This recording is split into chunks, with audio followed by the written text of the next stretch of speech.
Étudier la Bible, un podcast hebdomadaire pour approfondir la Bible, parole de Dieu. Hello à tous, on se retrouve cette semaine pour la suite de notre étude dans 1 Samuel. On est au chapitre 18, la semaine dernière on a pu voir les versets 1 à 4 et on a traité un sujet sensible, l'homosexualité, à la lumière de la Bible. Alors on va lire la suite du chapitre, donc 1 Samuel 18, à partir du verset 5, jusqu'à la fin du chapitre, donc verset 30. David partait en campagne et il réussissait partout où l'envoyait Saül. Celui-ci le mit à la tête des hommes de guerre et il plaisait à tout le peuple, même aux serviteurs de Saül. Alors qu'il revenait de guerre, après que David eut tué le Philistin, les femmes sortirent de toute les villes d'Israël à la rencontre du roi Saül. Elles chantaient et dansaient au son des tambourins et des triangles et elles poussaient des cris de joie. Les femmes qui chantaient se répondaient les unes aux autres en disant « Saül a frappé ses 1000 et David ses 10 000 ». Saül fut très irrité. Il prit très mal la situation. Il dit « On en donne 10 000 à David et c'est à moi que l'on donne les 1000. Il ne lui manque plus que la royauté. » Saül regardait David avec malveillance à partir de ce jour et par la suite. Le lendemain, le mauvais esprit envoyé par Dieu vint sur Saül, qui eut des accès de délire au milieu de sa maison. David jouait comme les autres jours et Saül avait sa lance à la main. Saül leva sa lance en se disant « Je vais clouer David contre la paroi. » Mais David l'évita par 2 fois. Saül éprouvait de la peur vis-à-vis de David, parce que l'Éternel était avec David alors qu'il s'était retiré de lui. Il l'éloigna de lui et l'établit comme chef de 1000 hommes. David partait en campagne et en revenait à la tête du peuple. Il réussissait dans toutes ses entreprises et l'Éternel était avec lui.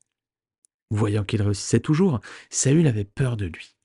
En revanche, tout Israël et tout Juda aimaient David, parce qu'il partait en campagne et en revenait à leur tête. Saül dit à David « Je vais te donner en mariage ma fille aînée Mérab. Seulement, sers-moi comme un vaillant homme et mène les guerres de l'Éternel. » Il se disait « Je ne veux pas porter la main contre lui, que ce soit les Philistins qui le fassent. » David répondit à Saül « Qui suis-je? Qu'est-ce que ma vie et qu'est-ce que le clan de mon père en Israël pour que je devienne le gendre du roi ?» Lorsque le moment où Mérab, la fille de Saül, devait être donnée en mariage à David arriva, elle fut donnée à Adriel de Méhola. Michal, la fille de Saül, tomba amoureuse de David. On en informa Saül et cela lui plut. Il se disait « Je la donnerai en mariage. Ainsi elle représentera un piège pour lui et il tombera sous les coups des Philistins. » Saül dit une nouvelle fois à David « Aujourd'hui, tu vas devenir mon gendre. » Saül donna l'ordre suivant à ses serviteurs. « Parlez en secret à David et dites-lui « Le roi a de l'affection pour toi et tous ses serviteurs t'aiment. Deviens maintenant son gendre. » Les serviteurs de Saül répétèrent ces paroles à David et il répondit « Croyez-vous qu'il soit facile de devenir le gendre du roi ? Je ne suis qu'un homme pauvre sans importance. » Les serviteurs de Saül lui rapportèrent ce qu'avait répondu David. Saül dit « Voici comment vous parlerez à David. Le roi ne réclame aucune dot. Toutefois, il désire 100 prépuces de Philistins pour être vengé de ses ennemis. » Saül avait le projet de faire tomber David entre les mains des Philistins. Les serviteurs de Saül rapportèrent ces paroles à David, et ce dernier accepta les conditions qui lui étaient posées pour devenir le gendre du roi. Avant le délai fixé, David se leva, partit avec ses hommes et tua 200 Philistins. Il rapporta leurs prépuces et les livra tous au roi afin de devenir son gendre. Alors Saül lui donna sa fille Michal pour femme.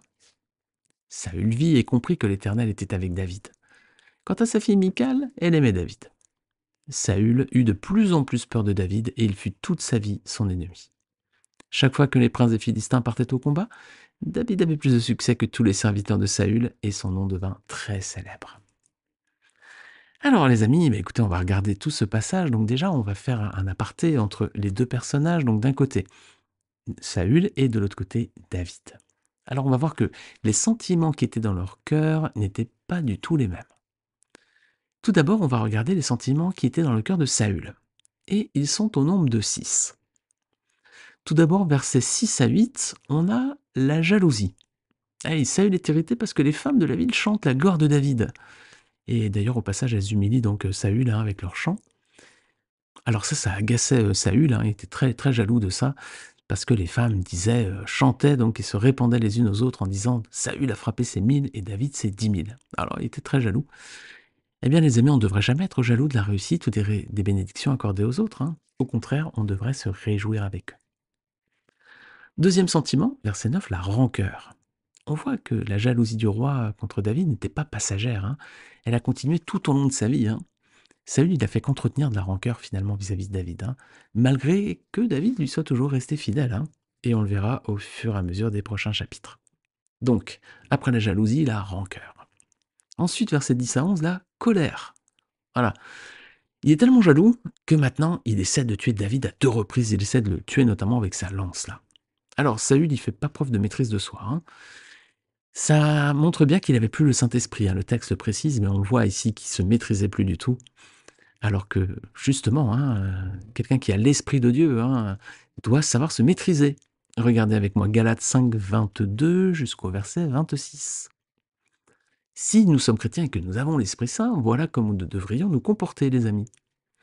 Mais le fruit de l'Esprit, c'est l'amour, la joie, la paix, la patience, la bonté, la bienveillance, la foi, la douceur, la maîtrise de soi. Contre de telles attitudes, il n'y a pas de loi.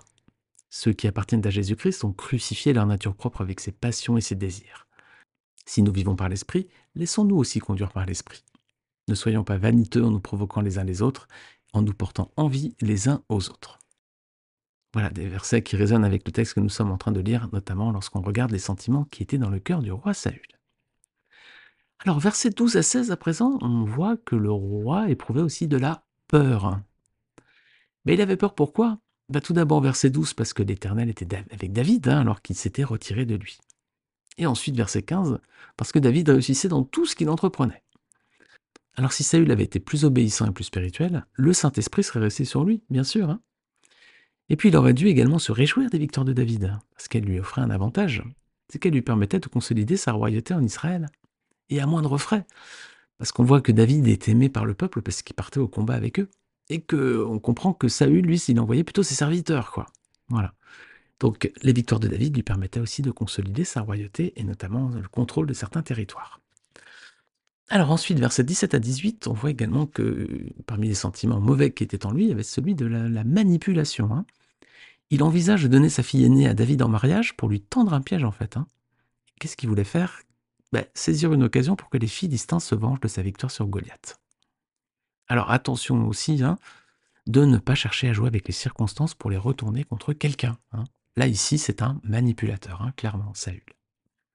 Cinquième sentiment, versets 19 à 20, la vengeance. Que fait Saül?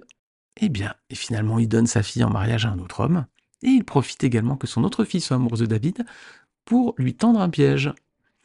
Donc Saül n'avait vraiment aucune considération pour les autres, hein. Même envers ses propres enfants, il les manipule également, il se sert d'eux comme un outil de vengeance. Il n'a même pas de considération pour les sentiments amoureux de sa fille, voilà, il n'a aucun sens de l'honneur, il revient aussi facilement sur une promesse.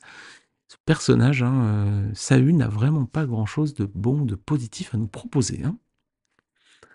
Alors, sixième sentiment, versets 22 à 27, la malice. À présent, Saül essaie de convaincre David de devenir son gendre. Et pour y parvenir, il n'hésite pas à utiliser ses propres serviteurs. Alors du coup, il est même prêt à effacer la dot que tout jeune marié devait offrir pour le mariage d'une jeune fille. Non, comme il veut que David devienne son gendre, mais que David dit « moi je suis un homme pauvre », et du coup, il dit « je vais renoncer à la dot, comme ça, voilà. Il va pouvoir se marier avec ma fille ». Il est décidément prêt à tout, hein, pour s'enfoncer dans le mal et pour parvenir à ses fins. Voilà, il est malicieux, il est manipulateur, il a des sentiments de vengeance en lui, il éprouve de la peur, de la colère, de la rancœur et de la jalousie. Voilà, 6 sentiments négatifs qui étaient dans le cœur de Saül et qui n'ont fait que renforcer son mal-être et sa rancœur envers David durant toute sa vie, hein. Regardez avec moi le verset 29. Saül eut de plus en plus peur de David et il fut toute sa vie son ennemi. Voilà. Les amis, quand on nourrit des mauvais sentiments comme cela dans notre cœur, voilà. Finalement, qu'est-ce qui se passe? Eh bien, on est opposé aux autres, on a des ennemis dans ce monde, et c'est vraiment pas ce à quoi le Seigneur nous appelle, bien sûr. Alors on va regarder le parallèle, c'est les sentiments qui étaient dans le cœur de David. Parce que lui, Saül, beaucoup d'animosité envers David, mais regardez à présent les sentiments de David en réponse à la mauvaise attitude du roi envers lui. Il y avait 6 mauvais sentiments dans le cœur de Saül, il y a 7 beaux sentiments dans le cœur de David. Tout d'abord, versets 5 à 6, le courage, déjà. On voit que David continue de mener des combats, il continue d'aller à la bataille. Alors, en réponse, le Seigneur lui donne la victoire et la gloire devant le peuple. Et oui, Dieu aime bénir ses enfants lorsqu'ils se montrent fidèles et obéissants. Alors justement, verset 5, c'est l'obéissance. David va partout, Saül l'envoie. voilà. Il obéit, voilà, à tout ce que lui dit le roi, malgré qu'on a vu que le roi n'était pas très, très, sympa envers lui, hein. Alors lorsque quelqu'un de mauvaises intentions envers nous, peut-être un supérieur hiérarchique, un chef, un collègue, on a tendance à désobéir et à se rebeller. Eh bien, c'est pas le cas de David, hein. Lui, il continue d'agir avec fidélité, malgré la mauvaise attitude de Saül à son égard. Alors, après le courage et l'obéissance, on a la fidélité au verset 10. On voit que David continue de jouer de la harpe, hein, comme les autres fois. Il ne prête pas attention à l'attitude du roi qui sombre dans la folie. Voilà, il continue de faire ce qu'on attend de lui. Voilà, il est fidèle. On lui a demandé de jouer de la harpe, il joue de la harpe. Malgré les circonstances, hein, il agit fidèlement, exécute tout ce qu'on attend de lui. Ah, les amis, est-ce que dans toutes circonstances, nous, on reste fidèle à tout ce qu'on nous demande? Quand tes conditions s'y prêtent, oui, mais quand elles ne s'y prêtent plus, c'est peut-être un peu plus compliqué. Alors ensuite, verset 11. Eh bien, David nourrissait également, lui, la maîtrise de soi, hein, contrairement à Saül. Saül a quand même essayé de tuer à 2 reprises, hein, avec sa lance, et on voit que David, il cherche pas à se venger, hein. Il saute pas sur le roi là pour lui taper dessus. Non, David, il a le contrôle de lui-même, il sait gérer sa colère et ses émotions. Alors les amis, qu'on puisse en faire aussi toujours de même, notamment si on a des tendances colériques. Versets 17, 18 et 23, on voit un autre sentiment ici, c'est l'humilité. Lorsque Saül lui propose sa fille en mariage, David répond qu'il est trop insignifiant pour mériter cet honneur. Voilà. Combien d'entre nous auraient saisi l'occasion et seraient tombés dans l'orgueil? On serait dit, waouh, je peux me marier à la fille du roi, alors là, je vais être couvert d'honneur et de prestige, alors là, j'y vais, je fonce tout de suite, quoi. Non, David est humble, il dit, moi je suis un homme pauvre, je mérite pas un tel honneur, quoi. Voilà. Très belle attitude, là encore, du roi David qui n'a pas profité d'une situation pour se vautrer dans l'orgueil. Et versets 19 à 25, à présent, il fait preuve de bienveillance. Et oui, Saül a essayé de tuer David à 2 reprises. Et il a même donné en mariage la fille qu'il lui avait pourtant promis. Et ben voilà, David donc ne cherche pas à se venger. Le texte fait pas mention de plan établi, hein, par David pour rendre sa monnaie de la pièce au roi. Voilà encore une attitude, hein, dont on devrait s'inspirer, hein. Être bienveillant envers les autres, malgré parfois qu'ils puissent nous faire du tort. Et le 7e sentiment, versets 26 à 27, c'est le zèle. Voilà, Saül a tendu un piège à David, hein. Il lui a demandé de lui rapporter 100 prépuces de Philistins. Ah, alors là, David va tomber dans le piège et ils vont le tuer. Eh bien, David accepte et il va même lui en rapporter le double. Alors, David montre qu'il n'a pas pris à la légère la promesse du roi de lui donner sa fille, hein. Il fait preuve de zèle. Le roi demandait 100 prépuces, je lui en rapporte 200. Voilà. Il montre qu'il est digne de l'honneur que lui a fait le roi. Alors, 6 sentiments mauvais dans le cœur de roi Saül. En opposition, on a 7 beaux sentiments dans le cœur de David. C'était ces mêmes sentiments qui étaient dans le cœur de Jésus-Christ. Notre Seigneur et Sauveur Jésus a accepté, hein, de mourir pour nous sur la croix, pour que nous obtenions le pardon de Dieu pour nos fautes. Et Jésus aussi a témoigné de ces 7 beaux sentiments envers nous et envers son Père. Tout d'abord, le courage. Et oui, le courage de mener à bien sa mission, hein, pour le salut du monde. Si on vous donnait une mission qui serait celle de vous donner en sacrifice, vous allez être, on va vous taper dessus, on va vous cracher dessus, on va vous torturer, on va vous clouer sur une croix. Sachant tout ça, est-ce que vous auriez le courage d'accepter ces souffrances? Non, hein. Enfin, moi, c'est non tout de suite, et je suis sûr que vous avez répondu la même chose si vous êtes honnête. Il fallait du courage, d'autant plus que c'était injuste, parce que Jésus, lui, n'a jamais péché, c'était pour nous, hein, qu'il l'a fait.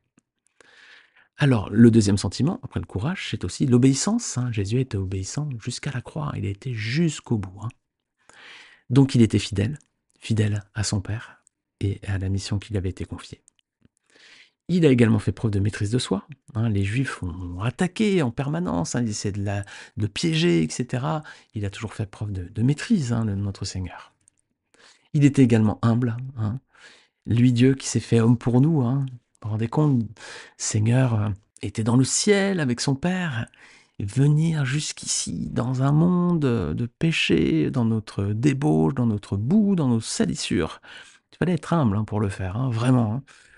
Des fois, il y a peut-être des endroits où on ne veut pas aller parce qu'on se dit, bon, mais lui, le Seigneur, il est venu jusqu'à nous, hein. Il s'est fait homme, il était humble. Alors, il a également fait preuve de zèle, hein. Rappelez-vous notamment lorsqu'il évacuait les vendeurs, hein, dans le temple, hein. Il avait une colère, hein, qui était guidée par le zèle pour son Père, hein. Et puis enfin, il a fait preuve de bienveillance, hein. Jésus n'a jamais cherché à se venger, hein. Au contraire, hein, il a laissé les hommes faire ce qu'ils voulaient faire, il les a laissés aller jusqu'au bout pour que sa mission soit accomplie, c'est-à-dire qu'il soit emmené sur une croix pour être crucifié à notre place. On va lire un passage dans Ésaïe 53, versets 6 à 12, justement, qui nous dépeint assez bien hein, ce qu'a fait le Seigneur et sa personne. Hein. Regardez, Ésaïe 53, versets 6 à 12. Nous étions tous comme des brebis égarées. Chacun suivait sa propre voie, et l'Éternel a fait retomber sur lui nos fautes à tous. Il a été maltraité, il s'est humilié, n'a pas ouvert la bouche. Pareil à un agneau qu'on mène à l'abattoir, à une brebis muette devant ceux qui l'attendent, il n'a pas ouvert la bouche. Il a été enlevé sous la contrainte et sous le jugement, et dans sa génération, qui s'est inquiété de son sort? Qui s'est soucié de ce qu'il était exclu de la terre des vivants, frappé à cause de la révolte de mon peuple? On a mis son tombeau parmi les méchants, sa tombe avec le riche, alors qu'il n'avait pas commis de violence et qu'il n'y avait pas eu de tromperie dans sa bouche. L'Éternel a voulu le briser par la souffrance. Si tu fais de sa vie un sacrifice de culpabilité, il verra une descendance et vivra longtemps. Et la volonté de l'Éternel sera accomplie par son intermédiaire. Après tant de troubles, il verra la lumière et sera satisfait. Par sa connaissance, mon serviteur juste procurera la justice à beaucoup d'hommes. C'est lui qui portera leurs fautes. Voilà pourquoi je lui donnerai sa part au milieu de beaucoup, et il partagera le butin avec les puissants. Parce qu'il s'est dépouillé lui-même jusqu'à la mort et qu'il a été compté parmi les criminels, parce qu'il a porté le péché de beaucoup d'hommes et qu'il est intervenu en faveur des coupables. Quel magnifique texte, les amis, qui nous montre bien la personne de Christ, hein, comment il a accepté hein, ce sacrifice, comment il s'est tu devant tous ceux qui l'ont mis à mort. Voilà, il est au bout de sa mission, il a fait preuve de courage, d'obéissance, de fidélité, de maîtrise de soi, d'humilité, de zèle et de bienveillance. Alors si on revient sur nos deux personnages de ce chapitre 18, David et Saül, on a deux personnages différents et deux destins opposés. D'un côté, on a le roi Saül. C'est un homme égoïste, violent, manipulateur, un monarque qui ne pensait qu'à lui, sans se soucier des autres, même de ses propres enfants. Et résultat, il a vécu dans la peur toute sa vie et il va finir par sombrer dans la folie. Et de l'autre côté, on a David, un jeune homme humble, fidèle, courageux, un futur monarque qui montre déjà toutes les qualités que Dieu attend d'un leader. David vivra toute sa vie dans les oppositions, dans les épreuves, mais le Seigneur bénira sa vie.